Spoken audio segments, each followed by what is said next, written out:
à son sujet que celui qui est venu pour sauver l'humanité, il est le seul qui a accepté de payer le prix.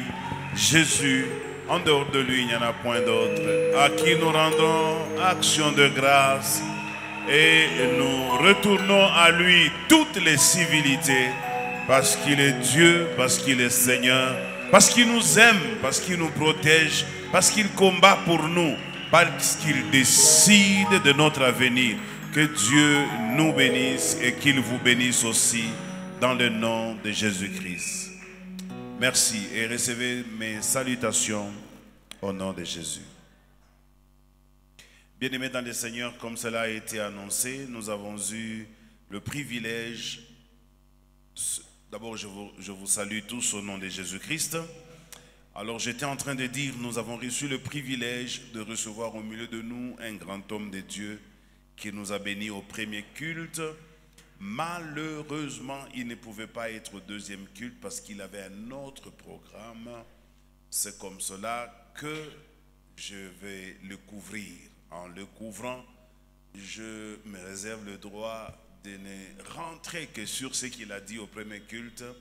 Donc ça ne sera pas pour moi une tâche facile parce que je dois prêcher un message de quelqu'un d'autre. Alors je vais essayer de faire un effort. Je ne serai pas exactement comme lui l'a fait, mais je vous donnerai au moins l'idée de quoi est-ce qu'il a parlé. Quelqu'un me donne un bon amen?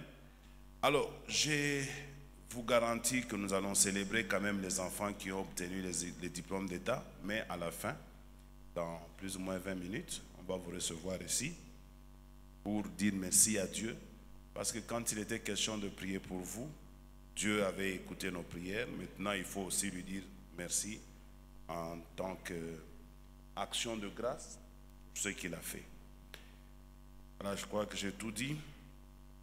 Je voudrais maintenant vous donner les textes que nous avons lus avec les pasteurs Abraham au premier culte. C'était dans Exode chapitre 12. Exode chapitre 12, du 1er au 6e verset. Et le thème développé, c'est le deux types d'agneaux. Deux types d'agneaux. Je répète pour ceux qui écrivent, deux types d'agneaux. C'est qu'il y a deux sortes d'agneaux. L'Éternel dit à Moïse et à Aaron dans les pays d'Égypte: ce mois-ci sera pour vous le premier des mois, il sera pour vous le premier des mois de l'année. Parlez à toute l'assemblée d'Israël et dites: le 10e jour de ce mois, on prendra un agneau pour chaque famille, un agneau pour chaque maison. Si la maison est trop peu nombreuse pour un agneau, on le prendra avec son plus proche voisin, selon le nombre de personnes. Vous compterez pour cet agneau d'après ce que chacun peut manger. Ce sera un agneau sans défaut, mâle, âgé d'1 an. Vous pouvez prendre un agneau ou un chevreau. Vous le garderez jusqu'au 14e jour de ce mois. Et toute l'assemblée d'Israël l'immolera entre les deux soirs. Parole de l'Éternel dans le nom de Jésus-Christ. Comme je l'ai dit, je suis en train de prêcher un message de quelqu'un d'autre. Pour que nous n'ayons pas deux églises ou deux prédications. Peut-être qu'il va partir parce qu'il a dit dimanche, alors pour que vous ne puissiez pas manquer. C'est un exercice pas facile. Alors, les deux types d'agneaux. Ici, nous avons l'histoire des enfants d'Israël. Vous les connaissez très bien.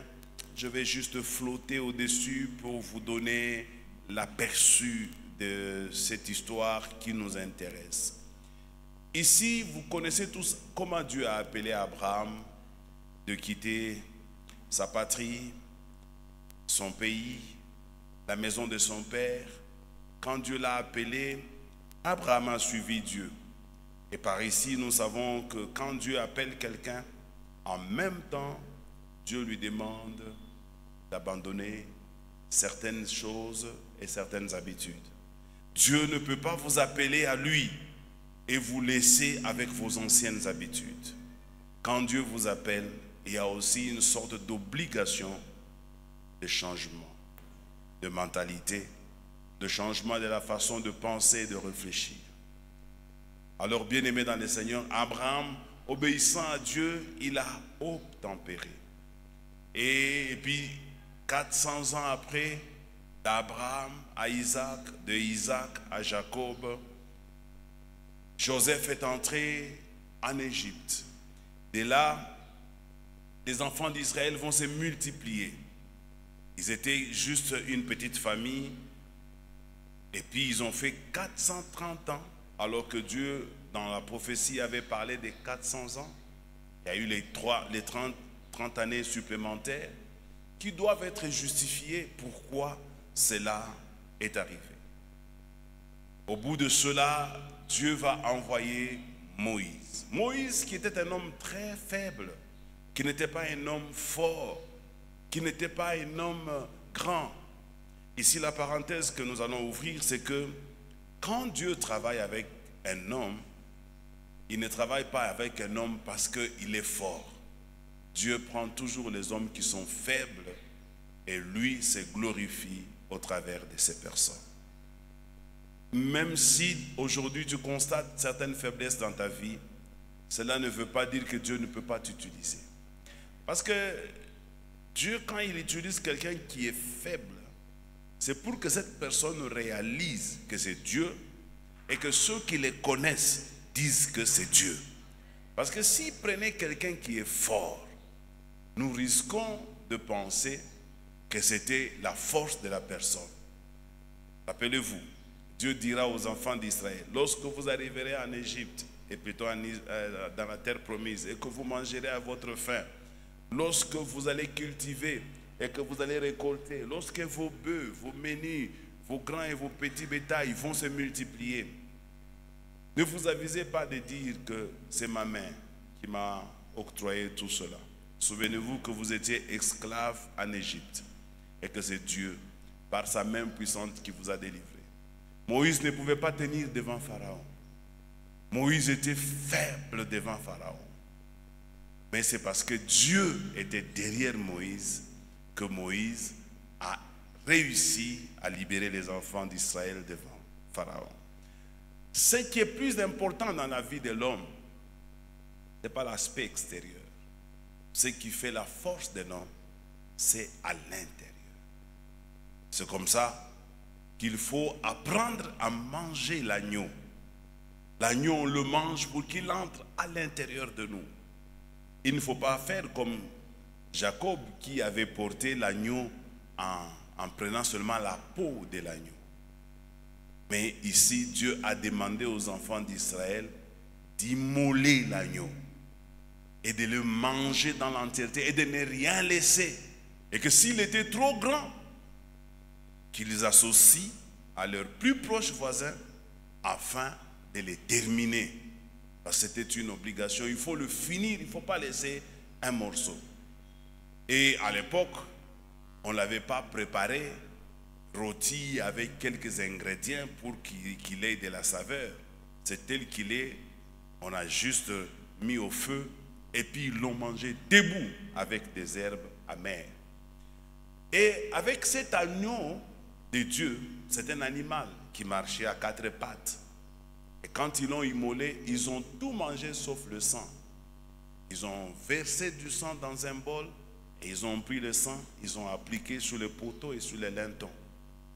De telle manière, parce que c'est Dieu qui leur avait commandé, quand l'ange de la mort passera en Égypte pour frapper tous les premiers-nés des Égyptiens, lorsqu'il verra le sang sur le poteau et sur les linteaux, il passera outre et il ne frappera pas les maisons là où il verra le sang. Le sang servira de signe à Dieu pour qu'il ne frappe pas. Et les enfants d'Israël ont mangé, Moïse aussi a mangé. Mais il s'est fait que, malgré qu'ils ont mangé l'agneau, ils ne sont pas tous entrés dans la terre promise, notamment Moïse. Et quand vous constatez la vie des enfants d'Israël, vous allez trouver beaucoup de différences entre eux et nous qui avons bénéficié de l'agneau à deux pattes. L'agneau à deux pattes ou l'agneau à deux pieds c'est Jésus-Christ. Lui, il n'était pas à quatre pattes. Lui, il marchait. C'était un homme. Lorsque Jésus sera crucifié, Jésus, on n'a pas enlevé son sang. On l'a crucifié entier avec son sang à l'intérieur de lui. Et il a dit à la fin, si vous mangez ma chair et que vous buvez mon sang, alors à ce moment-là, vous serez sauvés.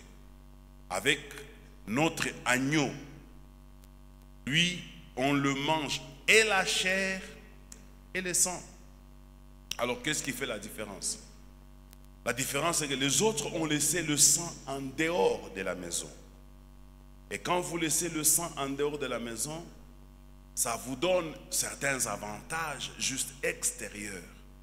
Mais quand vous le mangez de l'intérieur, l'agneau de Dieu vous transforme non pas de l'extérieur, mais de l'intérieur. Donc vous n'êtes plus comme les enfants d'Israël qui avaient appliqué le sang extérieurement, mais vous devenez des chrétiens, des fils de Dieu qui ont l'agneau à l'intérieur d'eux. Alors, pour l'exhortation de ce matin, mes bien-aimés dans le Seigneur, il vous est demandé de faire un effort. Dans cette nouvelle alliance, ce n'est pas correct qu'on trouve des chrétiens qui n'ont pas encore expérimenté la puissance de Dieu au fond d'eux-mêmes, qui n'ont pas encore vécu la nouvelle naissance, qui n'ont pas encore expérimenté la dimension spirituelle au fond d'eux-mêmes. Ce n'est pas aujourd'hui que nous devons avoir des chrétiens qui sont charnels. Nous sommes au 21e siècle. C'est les temps de la fin. Et ce temps de la fin, l'ennemi s'est levé sérieusement pour combattre l'Église. Et si nous voulons réussir, nous devons faire un effort, tous, chacun, individuellement, pour que nous puissions avoir l'agneau à l'intérieur de nous. Nous devons lui ressembler. Nous devons marcher comme Jésus, qui allait de ville en ville. Et il faisait des grands miracles par ses mains. Et il faisait des choses qui étonnaient le monde. Et le diable n'était pas à mesure de l'atteindre. Le diable le voyait à distance. Le diable le craignait. Comme il était aussi le cas des apôtres de Jésus-Christ. Aujourd'hui, nous sommes tous les disciples de Jésus. Nous devons aussi avoir la marque de Jésus-Christ dans notre vie. Nous devons avoir l'ADN de Jésus-Christ dans notre vie.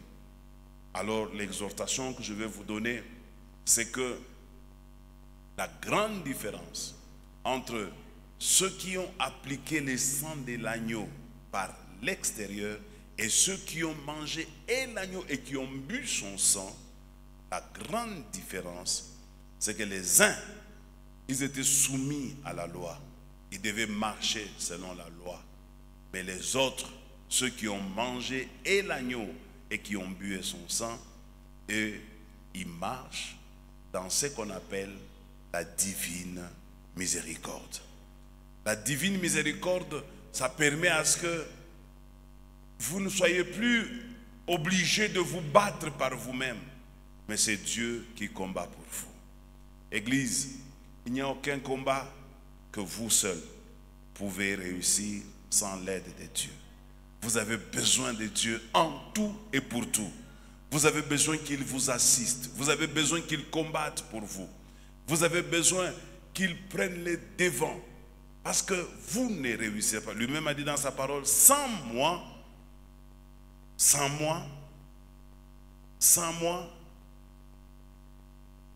quelqu'un a dit quoi? Vous ne pouvez rien. Sans moi, vous ne pouvez rien. Sans Jésus, tu ne peux rien. Même moi qui me tiens ici. Sans Jésus, je ne peux pas tenir. Connaissez-vous le nombre de gens qui sont en train de nous chercher? Des gens qui font des réunions nuitamment, qui citent ton nom en mal. Tu ne connais pas. Mais si tu tiens, c'est parce qu'il y a quelqu'un qui combat pour toi.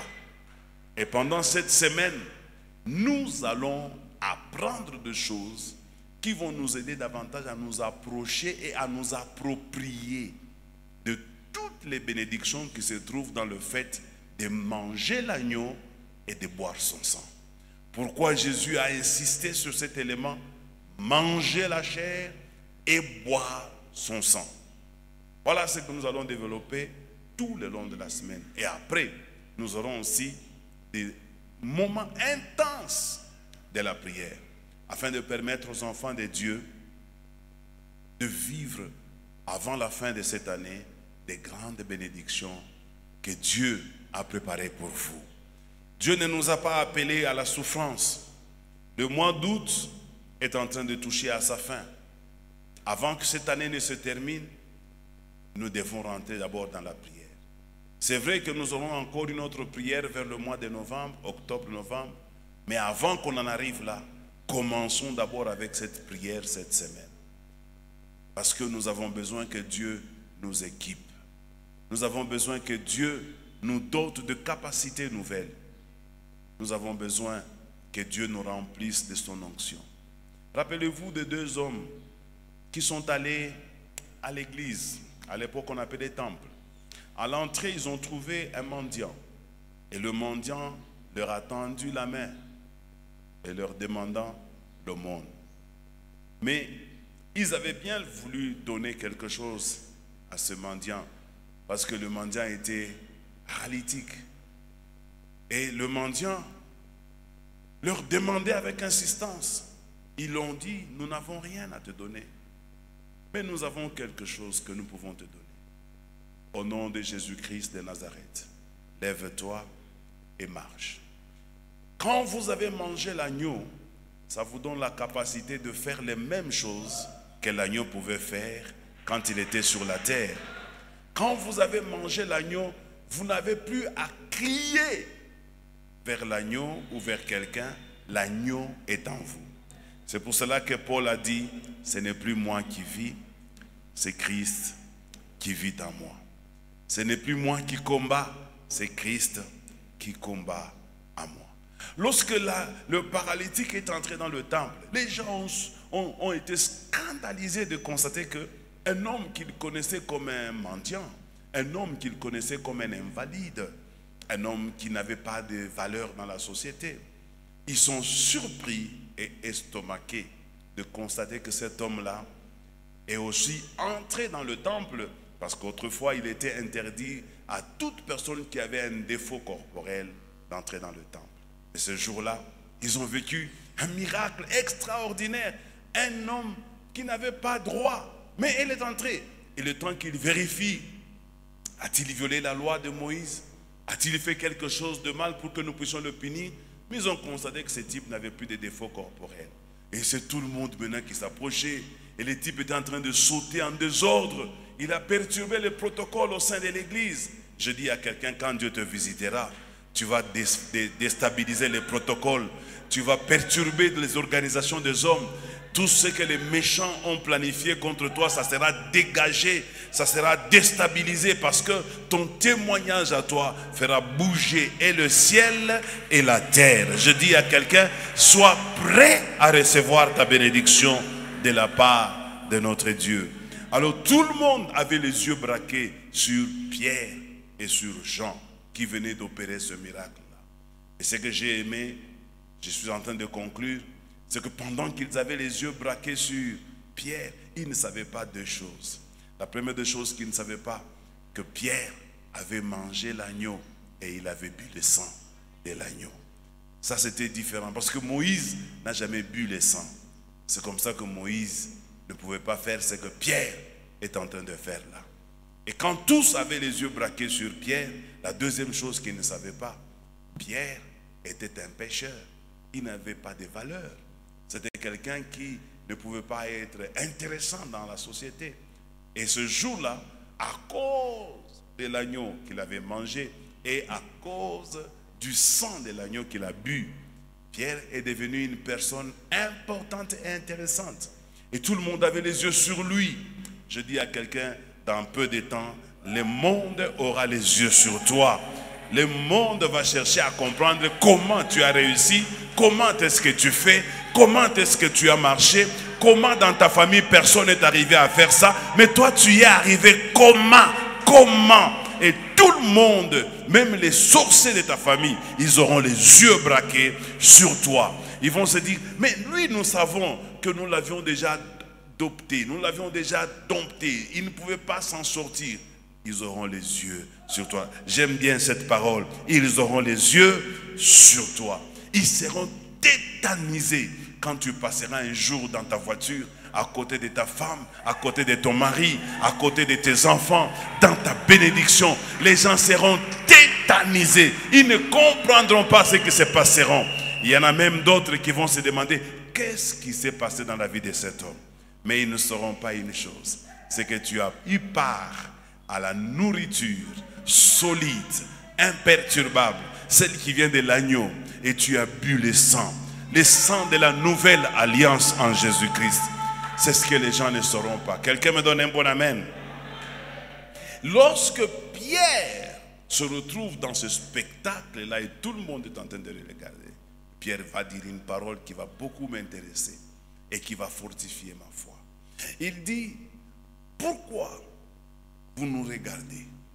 Pourquoi vous tous vous nous regardez? C'est que je comprends par là que le culte de ce jour-là a été perturbé. Tout le monde commence à regarder Pierre et Jean. C'est comme si ils avaient aussi des besoins, ils avaient aussi des problèmes. C'est comme s'ils voulaient dire, on ne sait pas quoi, on est abandonné. Pierre dit, pourquoi vous nous regardez comme ça? Qu'est-ce que vous croyez que moi je sois capable de faire? Est-ce que par moi, par mes mains, j'ai le pouvoir de faire quelque chose? Je suis comme l'un d'entre vous, mais c'est Jésus-là. C'est Jésus-là, c'est cet agneau-là.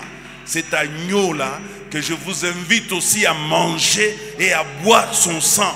Cet agneau qui marche à deux pas. Si vous le consommez, votre vie ne sera plus la même. Et je vous invite, frères et sœurs, de consommer cet agneau. Les combats que vous avez aujourd'hui vont se transformer en des témoignages et en des victoires. Les difficultés que vous avez aujourd'hui vont se changer parce que je crois dans ce qu'est capable de faire Jésus-Christ de Nazareth. Voilà plus ou moins ma manière de résumer le message du premier culte. Et nous acclamons le Seigneur.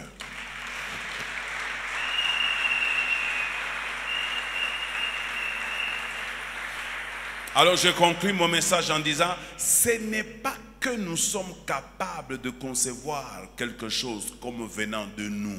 Ce n'est pas que je suis capable, moi, de concevoir quelque chose comme venant de nous. Ce n'est pas que tu sois capable aujourd'hui de concevoir quelque chose comme si toi tu es capable de faire quelque chose. Il y a quelqu'un qui est derrière. Je dis il y a quelqu'un qui est derrière. Nous avons écouté les témoignages de notre bien-aimé Joyce. Ce qui lui est arrivé, est-ce qu'il y a quelqu'un qui est derrière tout ça? Il y a quelqu'un qui a tout planifié. Évidemment, c'était très dangereux. En pleine route nationale comme celle-là, où il y a des traques à chaque 10 mètres, ton véhicule se met en vertical. Mais tu peux recevoir le coup de partout. Parce qu'il y a ces grands camions-là, quand ça freine, ça ne s'arrête pas là. Ça va s'arrêter plus loin. Donc, n'eût été l'agneau qu'il a bouffé là, et les sangs qu'il a bu, aujourd'hui peut-être qu'on allait parler autre chose. Alors bien aimé, pour vous fortifier, c'est que le combat nous les aurons toujours. Mais Dieu nous donnera toujours la victoire.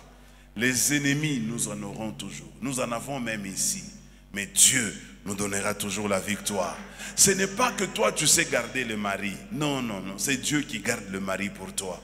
Ce n'est pas que toi tu sais éduquer les enfants. Non, c'est Dieu qui éduque les enfants pour toi. Ce n'est pas que toi tu sais faire la cuisine. C'est pas vrai.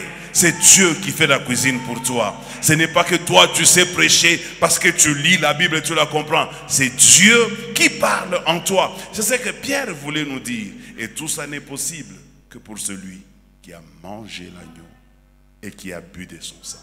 Et cette semaine, préparez-vous à venir manger la chair de l'agneau. Ça semble comme de la sorcellerie. Ça, c'est la sorcellerie en Jésus-Christ. C'est ce qui fait la victoire et la force de l'Église et des chrétiens. Acclamons le Seigneur, Dieu Tout-Puissant, au nom de Jésus-Christ.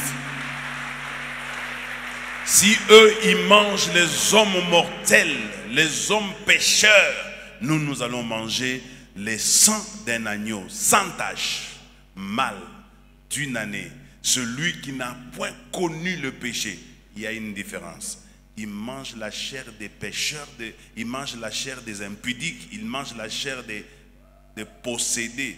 Nous allons manger la chair du roi de rois, de la sainteté en personne, de celui qui a vaincu à la croix, de celui qui a fait en sorte qu'au ciel il y avait un silence absolu et lui a rompu le silence quand il s'est levé et les anges ont dit: voici l'agneau de Dieu qui ôte le péché du monde. Et l'agneau était en train de s'avancer, mais il ne s'avançait pas avec 4 pattes, l'agneau s'avançait à 2 pattes. Acclamons pour lui en nous tenant debout, s'il vous plaît. Nous acclamons en nous tenant debout.